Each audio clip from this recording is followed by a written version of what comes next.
Welcome back to Scruffy Tales. I'm Scruffy, and this is the War Zone.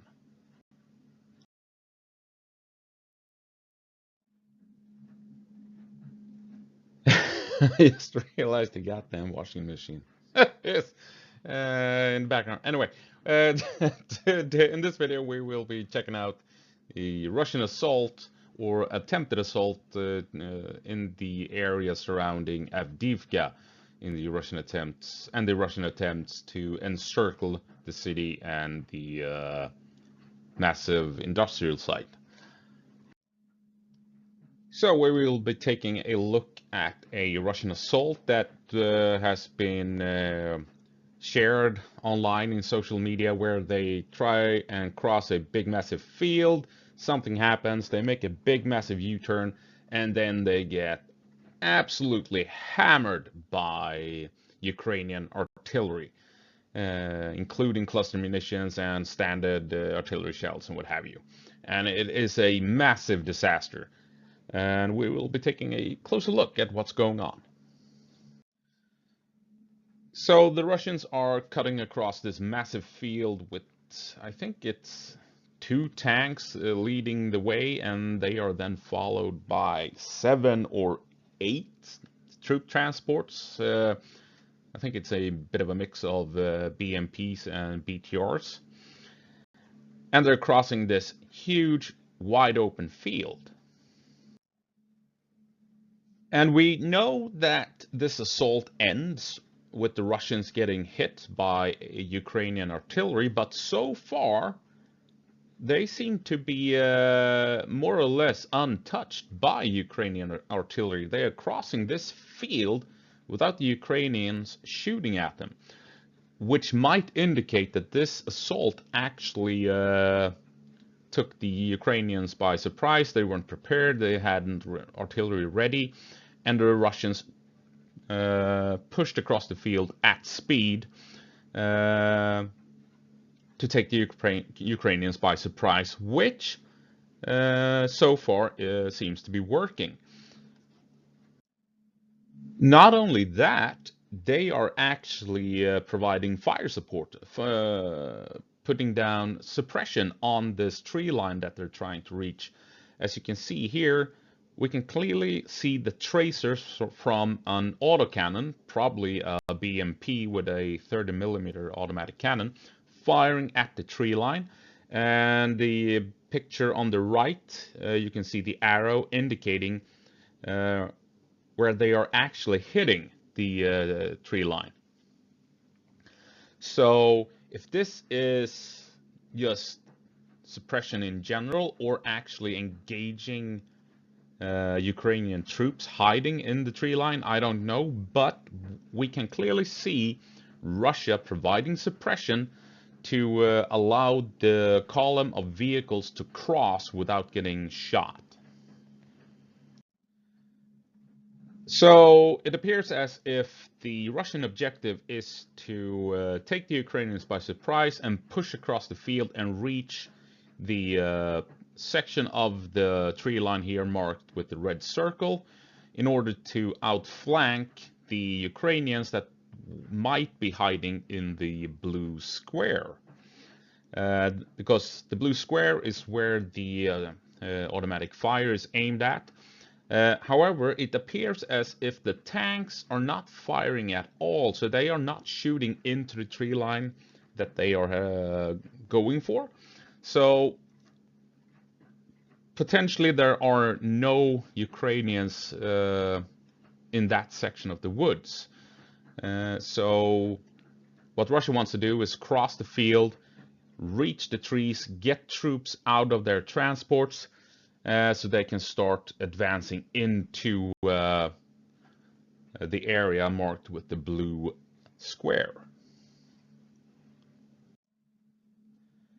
And by the looks of it, the Russians managed to cross the field relatively unopposed. Like I said, I think they really took the Ukrainians by surprise here.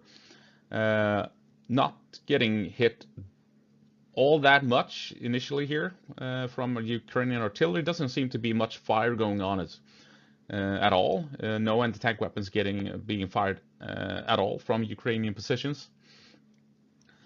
So Russia, as you can see here, they actually reach the objective. They reach the woods, and this is where the tanks then change direction and starts heading, driving along the woods instead. As you can see, you have two tanks up front, and then they are followed by troop transports, and it looks like they're wheeled, so that suggests BTRs, probably a mix of BTRs and BMPs, to be honest. And now the tanks, they make a U-turn and start heading back. Uh, so what I think the plan here from Russia was to rely on the tanks to clear a path through a potential minefield. They're also taking point, so they have the most armor. They are the biggest threat. They have big guns, so they can take hits and they can engage Ukrainian targets, protecting the transports following them in their wake. And then they make the U-turn, and I think the plan here is to make a U-turn so the transports can then move into the woods, drop off troops, and then leave following the tanks, just in the same way they followed the tanks moving towards the woods. So I think that was the plan from the beginning. So just drive up to the woods in the tank tracks, unload troops, and follow the tank tracks back to safety. And this allows for the Russians to get troops quickly into position and then have the vehicles quickly leave to avoid artillery and, more importantly, drones, because this seems to be how Russia and Ukraine both deal with the threat of drones. You drive into the position, drop off the troops, and then the vehicles leave. They have to leave before all the drones show up that can begin destroying the vehicles. However, it is at this point that things go extremely bad for the Russians, because now Ukrainian artillery begins to land. And for whatever reason, instead of pushing through to the trees, the troop transports stop and all the troops dismount and start running back towards friendly lines through the tank tracks. No idea what's going on. Why? Why the vehicles simply aren't pushing through. I mean, the tank tracks are safe. There are no mines there. And if they want to avoid artillery, go to the woods, drive into the forest, and there the troops could jump out if they want to and try and find cover or what have you. Instead of exiting the vehicles on this massive open field where they are exposed and more than likely to get killed if artillery drops down close. So maybe a vehicle up front got damaged or something, and they didn't dare deviate from the tank tracks for the fear of hitting mines. So the column got stuck, and the Russians panic, climb outside because they're sitting ducks, and they start running back to their own lines. That might be what's happening. Because otherwise I don't know why the column would stop in this vulnerable position instead of just driving up to the objective and get troops into the forest. So what we're seeing from the Russians, it does make some sense with driving fast across the field, taking the Ukrainians by surprise, making this U-turn that allows the transports to move up close to the woods, dismount troops, and then follow the tanks back to safety. All of that makes sense from what we've seen earlier in this war of how both Ukraine and Russia uses their vehicles. But like I said, then artillery begins to hit close to the transports, and the entire column just stops and panic sets in. And now you have an entire company of troops out in the open. You can see how the vehicles are leaving the tank tracks. soldiers are running through the tank tracks in the mud and what have you, and artillery is hitting all around. It's full-on panic, and they're exposed. They have no cover whatsoever. The, I mean, I don't know what to tell you. They are panicking, and they are quite literally running for their lives at this point. I mean, it's what would you do in this situation? Would you just sit there in the vehicle hoping for the best, or would you shit your pants, get out of the vehicle, and then run back to your own lines? I mean, I get it. I kind of understand why panic sets in at this point. Because if the vehicles refuse to advance, if the vehicles refuses to get you out of the situation, yeah, that's a time to panic. It's not the time to panic, but you know, it's a time when panic happens. So that's so here's the situation. You have the tanks. They have almost made it all the way around, completing the U-turn, and the transports, they are stuck. They're trying to maneuver, trying to get out of the situation. Troops are running on foot back to across the field, and it's a shit show to say the least. And then, of course, it's all over. The artillery drops in force. We see cluster munitions hitting the area where the troop transports are. Proper artillery shells drop in as well. And I'm guessing not every Russian made it back alive across this field. Let's put it that way. But truth be told, it's basically a successful assault, right? I mean, they take the Ukrainians by surprise and make it all across the field. And they are actually at the tree line. I mean, it worked. The plan worked, more or less, right? I mean, the transports, they're right there. They are at the tree line, the objective. They're right next to it.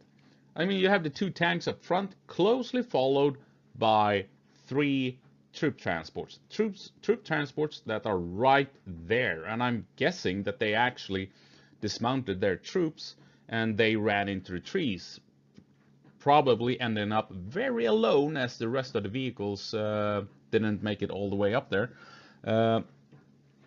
But you can see the last. Oh yeah, that's right. I forgot about this. You can see the three transports I marked with circles. Two of those made it all the way around to follow the tanks, but one is left stationary. And that is probably the one that ended up with trouble, meaning the rest of the column had to stop, and that's when they became easy targets for the artillery, and that's when everything fell apart. So something happens to that third transport up front, and that's when, yeah, it all came apart for the Russians in this otherwise pretty okay assault up until this point. So where did this take place? I think I figured it out. It's north of Avdiivka. If you can see the very special, the L-shaped tree line here that I marked with red boxes to point it out, and you can see it's close to Krasnoyarivka and the town of Stepove. And if you take a look on the rightmost map, you can see Krasnoyarivka, you can see Stepove, and the red box where the battle took place. And this is just north of Avdiivka, and I marked the coke plant, the large industrial site, with the yellow circle. So north of the coke plant, west of Krasnoyarivka, close to Stepove. And here you have a bird's eye view of the battlefield. The L-shaped tree line marked with the green and the gap in the tree line itself here in the green box, which makes me think I've actually found the likely location for this assault and the resulting shit show. And as we saw on the previous map here, I highlighted it with the red line. Russia has taken control of that road and windbreak stretch of trees at the bottom of the map. Marked in blue boxes and circles are where I expect the Ukrainians to be defending. And so we have a point of contact between the blue box and the red line. And what Russia probably tried to do was cross the field to be able to outflank the Ukrainians that are holding this small village. So they wanted to get into the tree line north of the Ukrainians and then drop off basically a company of infantry so that they could then push down south and attack the Ukrainians from the north.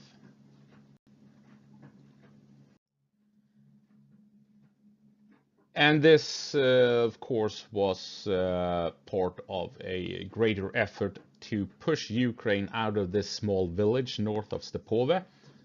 And Russia had already gained, like I said, control of the tree line to the southeast of this village. So they wanted to cross the field north of the village and through a joint effort having outflanked the Ukrainians and then forced them out of this village to, in the long run, be able to launch an assault against the larger town of Stepove, or the larger village of Stepove. So why is Stepove important? Why does Russia want it? Well, as you can see, Stepove is located north of the coke plant, about 2 kilometers north of the coke plant. And if Russia gains control of Stepove, it gives them a couple of options. They can continue west towards Berdichi, roughly 800 meters away from Stepove, or they can push south along a tiny country road and follow that one about 4 kilometers south, and then they can reach the town of Lastochkine. And Lastochkine controls a road leading straight to Avdiivka from Ukrainian lines. It is actually the main supply route into Avdiivka. So from Stepove they can push south and threaten the only supply route that Ukraine has to resupply their troops holding Avdiivka. And Russia can also, like I said, push west and take control of Berdichi, or at least try and gain control of it. And if they have Berdichi, well, then they can, as you can see, threaten the town of Semenivka, which is also a town along this very important supply route. So Stepove is the first step for Russia in threatening, being able to threaten the supply line from the north. And of course, Russia is also attacking from the south in this big attempt to create a pincer move around Avdiivka. And I've highlighted that with the 2 smaller arrows as well, that if Russia grabs Sheverne, they can again push north towards Lastochkine and or push north towards Tonenke, towards Orlivka. And all of this has the one goal of cutting off this yellow dotted line that is Ukraine's only supply route in and out of Avdiivka.